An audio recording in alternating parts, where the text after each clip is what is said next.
One effect that often gets overlooked is the 3D Warp tool inside Media Composer. It allows you to do some pretty advanced effects and transitions, and although we don't have the time to dive deep into this video, I want to give you a preview and just open your eyes to the possibilities. So let's do it. I have a couple clips loaded onto the timeline, and I want to set up a transition between these two clips. First, I don't want to add the 3D Warp directly to the clips. I want to place it over filler above the clips so that I can add the effect without having to adjust the clips themselves. I'll show you what I mean. First, I'll press Ctrl or Command Y to create a video track above the main track. Now I'd like to section off a 20 frame section of filler to add the 3D Warp to. To do this, I'll position the playhead at the center of my edit and then press Ctrl or Command twice quickly. This will bring up a box where we can enter the number of frames to move. First, I'll move -10 to move the playhead back 10 frames. Now what we're going to do is add edit to the filler, but first it's super important to make sure that the new track is selected and the bottom tracks are deselected so that I can add the edit to the new track filler only. The add edit button will add an edit to any track that's selected, which can cause havoc to your sequence if you're not paying attention, so it's always better to get into good housekeeping now.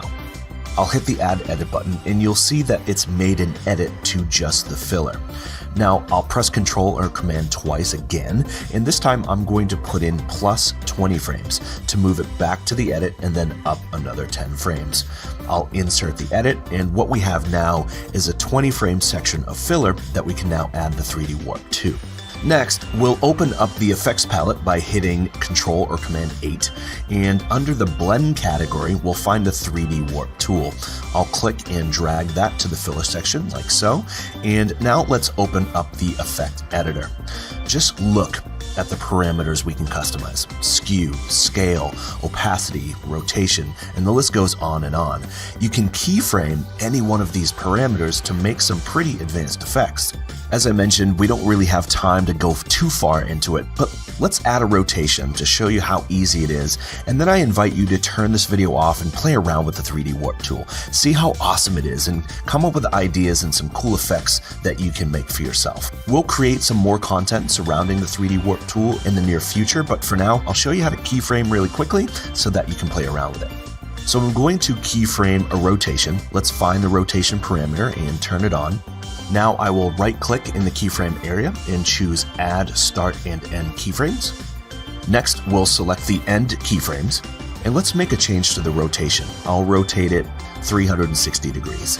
Now let's take a look at the animation. So if you move the playhead inside the keyframe area, you'll see that the video starts regular and then rotates 360 degrees. Now we could play around with the opacity and have this fade out and create a cool little transition. Of course, this is very basic, but I hope you can see what's possible here using the 3D Warp tool inside Media Composer.